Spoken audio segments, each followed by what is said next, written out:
Guys, when I tell you this song changed so much for me, are you kidding? I still think this is one of the best concepts that any girl group has ever done.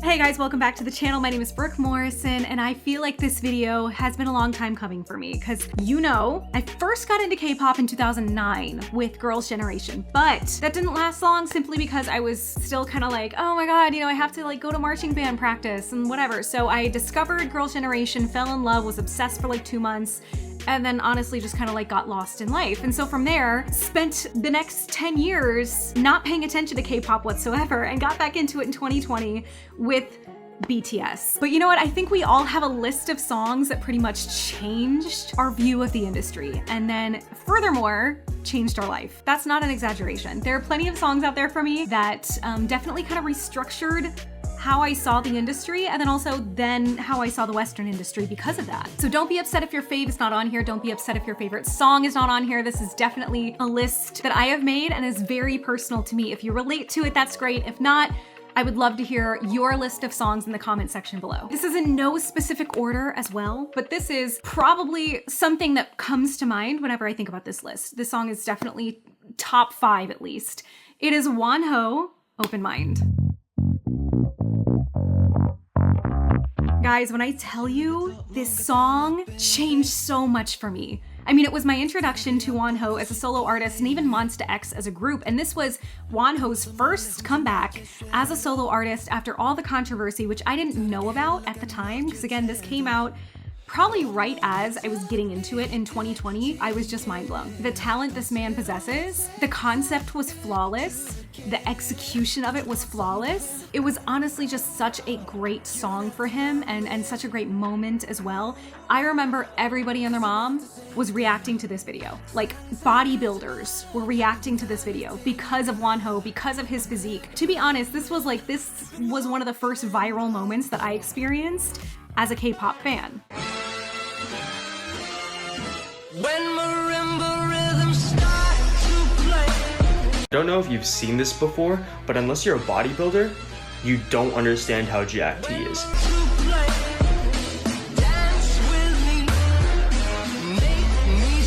I owe a lot of how I see solo artists to Wonho and to Open Mind and his initial comeback and it being a positive experience for me. And I would just watch this over and over and over again.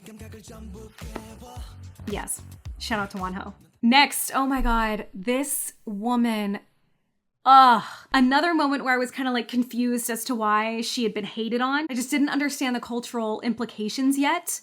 And the beauty standards that she was up against for the majority of her career. But this one is Hwasa, Maria.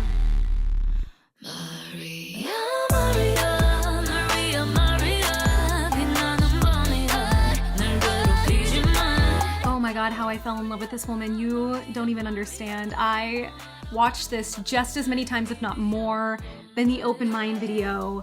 I was taken. She has overcome so much in her career. Again, to my understanding, I was not there for the majority of Mamamoo's coming up and Hwasa as a solo artist either, but I also have gone back and listened to a lot of her other solo work because of this song. Twit is one of my favorite K-pop songs of all time, but I think she set the standard for a lot of female solos moving forward, where you didn't have to fit into a specific mold and you didn't have to be a certain kind of artist in order to be successful. I love her for that, and I think she definitely, in her own right, has changed a lot of how K-pop sees female artists and female artists who might not fit into the typical Korean beauty standard. Get into it if you haven't yet. Next, guys.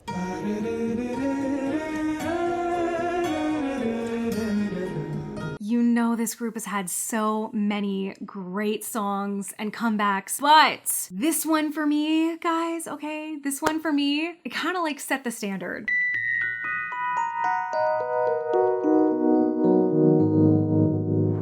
TXT, Blue Hour. Okay, we all know Yeonjun and his mullet and the cowboy hat, and we know the dance break, and I just think this really solidified TXT to me as a group that was coming to like really mess some things up and like take up some space in this industry. It was just so well done.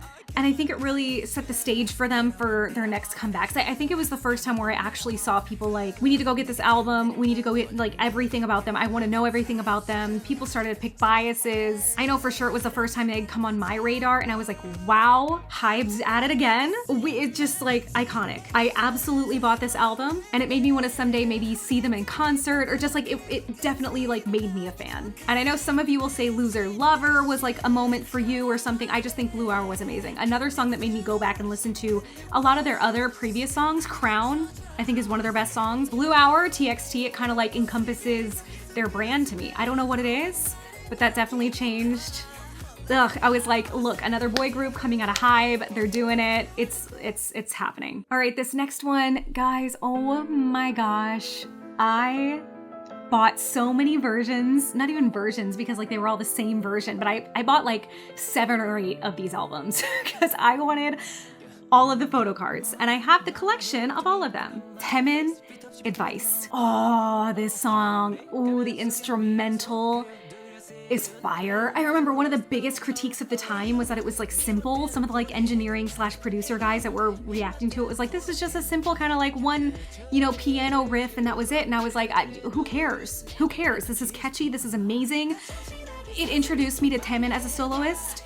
And I think the whole Joker kind of vibe that he had going on throughout this entire cycle of his entire promotional cycle of his, was so good for him. He has that vibe where he can be the sweetest guy you've ever seen in your life, but then also flip and be the Joker. That was such a moment for me. I replayed it. It was my #1 song, I think, played for like the end of 2020 or whenever it came out. I don't even remember at this point. It introduced me to the rest of SHINee's music that I had not been familiar with just because I wasn't there to really get into it. So this was a moment for me. All right, guys, we're getting into it. We're getting into like summer 2020, and I'm like discovering girl groups. I had already fell in love with BTS. I was watching Run BTS all the time, and I was, you know, going back and forth between all of their like previous stuff, but listening to Map of the Soul 7 at the same time, whatever. But this caught me by surprise. Another poster that I have on my wall. This is Not Shy, Itzy. Not shy, not me, Itzy. 남자, 원했던 yeah. Ooh. What a concept. I still think this is one of the best concepts that any girl group has ever done. In the desert, kind of Coachella-esque. Ryujin with the cowboy hat, the dangly, clear kind of like gem, and then her pearls with the spikes. Like, you just... Who did this better? Like, who was doing this? I think Itzy at the time, they were killing conceptual music videos. I cannot get over how fire this was. And it was one of my first introductions to another girl group outside of Twice, because I had already seen Fancy and, you know, all the other stuff that you really fall into whenever you're getting into K-pop. Yeah.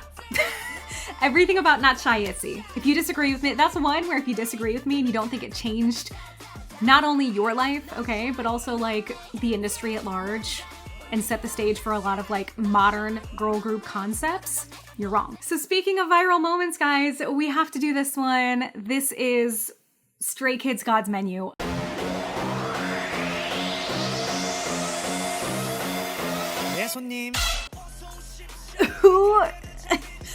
Who wasn't obsessed with this? Who wasn't obsessed with Felix?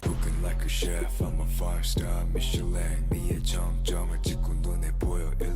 Who wasn't obsessed with watching reaction videos to this? You wanted to see grown men react to Felix's voice. This was probably one of my second introductions to viral moments in K-pop. It was this. It was Stray Kids God's Menu. And it was Felix and Felix's deep ass voice. And this introduced me to Stray Kids and their music. And this is when I started to buy their albums and when I started to like really invest in them. This was my second favorite boy group in 2020. I think this was a huge moment for boy groups in K-pop. I think it was the start of, you know, kind of a lot of back and forth between who's trying to have like the better concept and kind of the more like manlier concepts. I think we're like really starting to come into style here. And I think of like Ateez when I think of that too.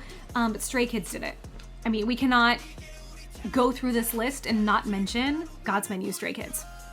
We can't. All right, I don't know who's gonna disagree with me on this one, because some people might say some of his other songs during this promotion cycle might have been bigger to them, but I'm gonna go with by Kai. This was my introduction to Kai as a solo artist, and I think he killed it. The choreo to this the concept of it, which I know I keep mentioning concepts, but again, like something that is really, really significant and unique to K-pop is conceptual albums and conceptual performances. And this one for Kai was great. I think it had, you know, some tie-ins to EXO's story, their origin story, which again, I'm not very familiar with because I wasn't an EXO fan and I, you know, still haven't really spent that much time with a lot of their music. But man, this was so well done. Whoever even directed and produced that music video, flawless job. It was great. It was another intro into solo artists to me that meant a lot to me because it was proving that there were so many different aspects of K-pop than just the group and the choreo and the kind of group dance that was happening. You could have these amazing solo projects, and I think Kai proved to me that he's absolutely one of the strongest male idols in the game. I know some people will say Peaches might have meant more to them. Peaches was a vibe. Was the introduction that I needed. Hey man, you know what it's time for? It's time for alcohol-free Twice, a summer anthem. A perfect concept. What? Like, I had been into Twice. I had already listened to all of their older stuff. I love Fancy. I was even like, you know, I learned the choreo to it, everything. This was so, so good. It made me fall so much more in love with Geo and made her my bias. All the outfits in this were 10 out of 10 flawless. Itzy is a group that does concepts very well. Twice, I feel like, to be quite honest, and this is no hate towards like Girls' Generation or prior female groups, but to me and my experience within K-pop, they are the group that does concepts. They are the female group that can pull it off. I've said this in a lot of my prior reactions to Twice. Each one of them is so strong. Every single one of these girls, super strong, super flawless. I've seen them live. They're just as good, if not better live. I loved it. And who is not an alcohol freak in the chat? Like, who was not doing that? Who was, you know, when was this, summer 2021? How did that not define your whole summer? I'm just asking, you know? All right, y'all. I know you've been waiting on it. I know you've been waiting on this one.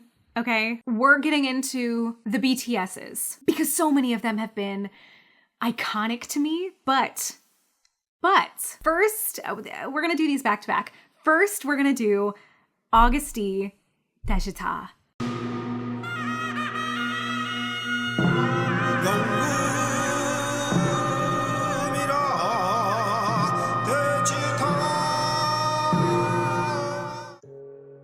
Bro, if this was not a life-changing moment for you, I am unsure of what to say. This was it. This still is it. This was my intro to any solo work from BTS. This actually came out before I got back into K-pop. So I was catching up whenever I had seen this video. And when I was catching up and I had seen it, I was like, there's no way. There's no way. Are you kidding? Like, I actually could not believe something this fire had come out of K-pop. And again, that is from somebody who worked in the Western industry for years and years prior, and at that point was only comparing things. Not that that's a good or a bad thing, but this is the first time that I was like, this not only can go head to head with a lot of Western music, it actually is better than a lot of Western music. And it came from a soloist within a group that was already one of the biggest K-pop groups, if not the biggest K-pop group in the world. It pretty much single-handedly explained to me how talented Suga was, aka Augusty. It single-handedly gave me faith in the K-pop industry for musicality and not just entertainment value. It was a comeback, a single song that not only taught its listeners about South Korean history, but also about the artist's history. And he went in on this song. I still have all the words to say about this song, but also no words at the same time. And this is one of the reasons why Suga is still, I have, I think, the most respect for any idol in the entire industry for Suga, closely followed by RM. Like, they're like right here. And it was all due to this song. If you don't think this was a shift in music in general, again, you're incorrect. Okay? And we're going back to back. We're gonna do the BTS song that changed my life, and I think changed the industry. And some of you guys might disagree with me, and again, we're only going back to 2020, like May of 2020 when I joined. This is my personal experience with all of this stuff. So we're We're doing not Dynamite, not Permission to Dance. We're doing Butter. I know. Dynamite was the first English song that they had come out, and I know that was like a pivotal moment for them, and they were trying to go for a Grammy at the time, but I think Butter did it.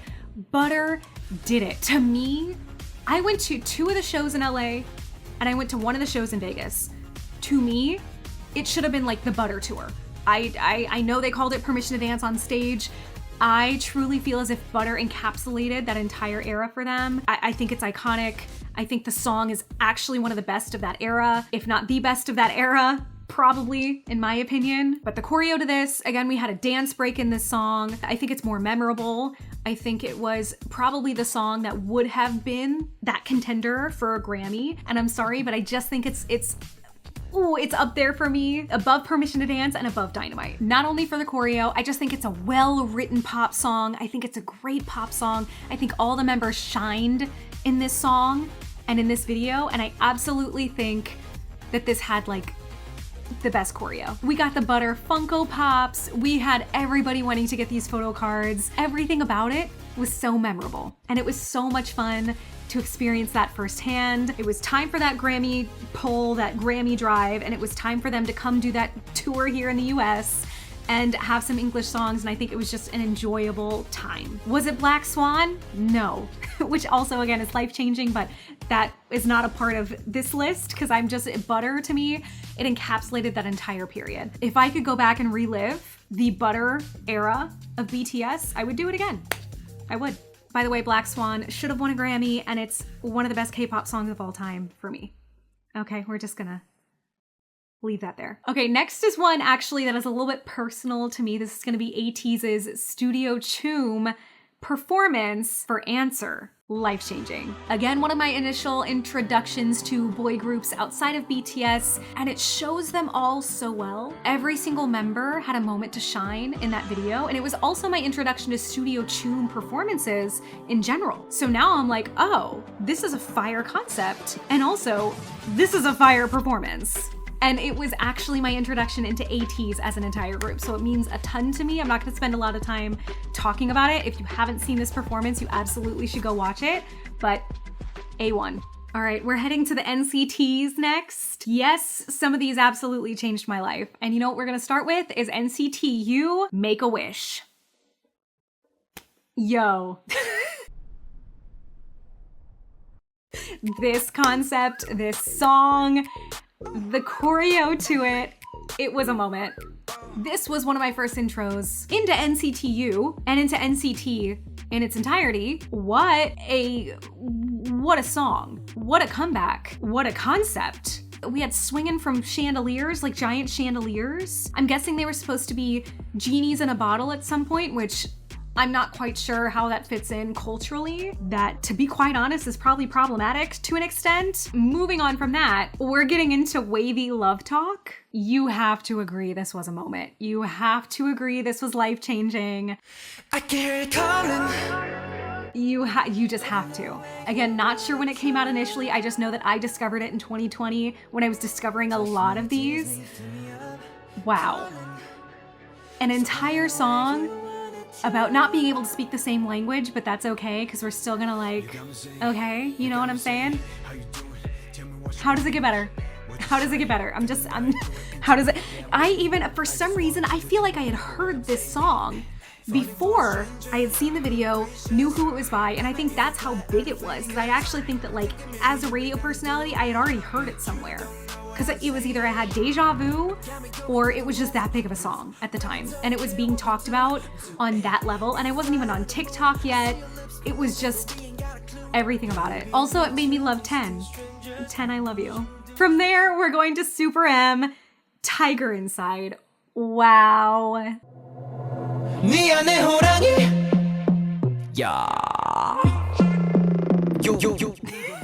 I remember seeing this video. I had no idea. I was like, what do you mean SuperM? There's like members from groups from who? What's going on? What happened? And obviously a friend at the time knew way more about it than I did, and so they explained it to me and I had to catch on, and I was like confused. We did a reaction to it, but I think like the growling at the beginning, it was just so like camp. I feel like the word for it is camp. If you know this video, if you know this song, I know SuperM hasn't really been active recently, or as active as I think a lot of people would want them to be. But this was definitely life-changing for me. It was introducing me to a lot of different members of new groups, and it was also introducing me to kind of like an older generation of K-pop idols. So it wasn't just like I'm discovering, oh my god, it's like a newer group, Stray Kids and Ateez, and then we had Itzy, you know, kind of all like 4th gen groups. SuperM was a lot of, I think, 3rd gen groups and members from those groups. I don't know, it just felt a little bit more grown up and a little bit more adult. So again, kind of a moment where I shifted perspective about K-pop. So this is another odd one for me, but I felt a shift. I don't know, when these came out, I loved Blackpink a little bit more than I already had. I loved Lisa a little bit more than I already had. And it was so cool just seeing like a dance concept. Lisa's dance videos. Oh my gosh, you had everybody and their mom reacting to these as well. You had grown men simping, you had these going viral. Lisa just like shined in every way possible, and it solidified her as a soloist, I feel like. And you know, after that, of course, we got Lalisa. I think this was a moment. Of course, definitely not like an actual comeback or an actual solo song, but these were talked about and seen just about as much as any comeback or any solo song or any Blackpink song at all. So absolutely worth mentioning for me, at least. It definitely made me see her in a different way and made me fall in love even more. So shout out to my girl Bibi. She is absolutely next. She took over, what is it, 2021? Or was it 2022? I can't even remember at this point, but The Weeknd was that song. I felt like it was a perfect crossover between K-pop and between K-R&B and Western music. And it was being played over here. I remember going to clubs here in LA and you would hear it. And that was one of the moments where I got to actually interview Bibi, and I got to like be introduced to Tiger JK, and then further Yoon Mae and good music. And it opened up an entirely new world of K-R&B and K-hip hop to me that I had not yet been introduced to. And come on, The Weeknd is just a great song. And ever since then, I think that really set the standard for Bibi as a solo artist. She has only grown ever since. She's performed Ahead in the Clouds twice. She's absolutely, she performed at Coachella. That was such a big deal for her, and it was a big deal for me. I played it over and over and over again. Shout out Bibi. I love you so much. Doing it. All right, so another younger group that I feel like is worth mentioning in this list is absolutely Enhypen. Fever? Come on.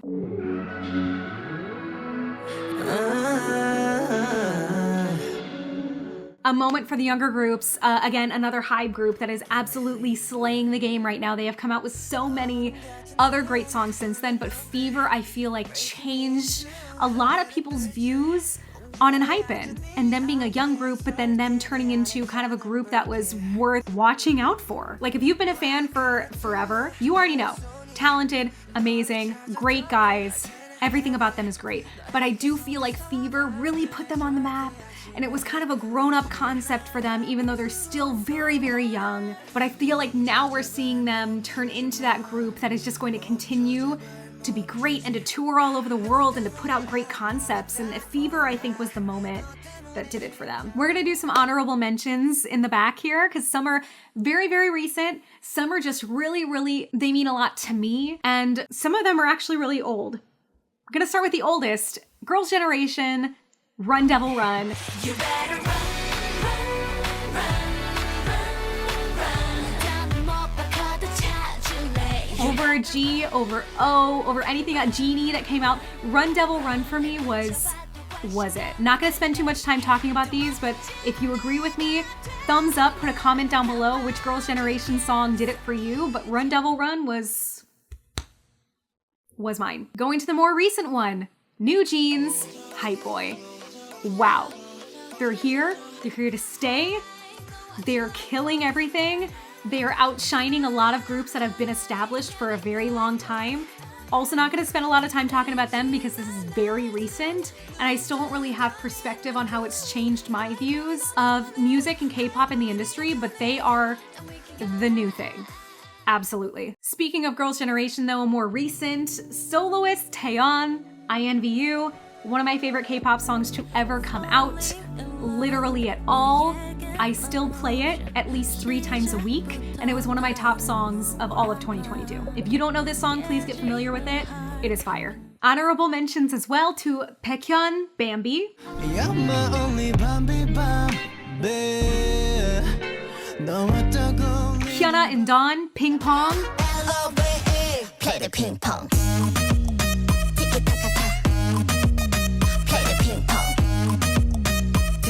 And last but not least, LE SSERAFIM, Anti-Fragile.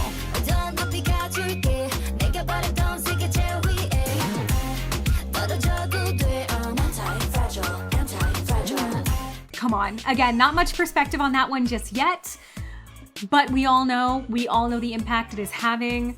It is so good. They're coming. But okay, guys, I just wanted to share this with you because you know how much K-pop and music in general means to me. That is okay if you disagreed with anything on this list. If you want to add your own 2 cents, please drop it down below. And like, follow, subscribe. And as always, love you guys. Until next time, bye.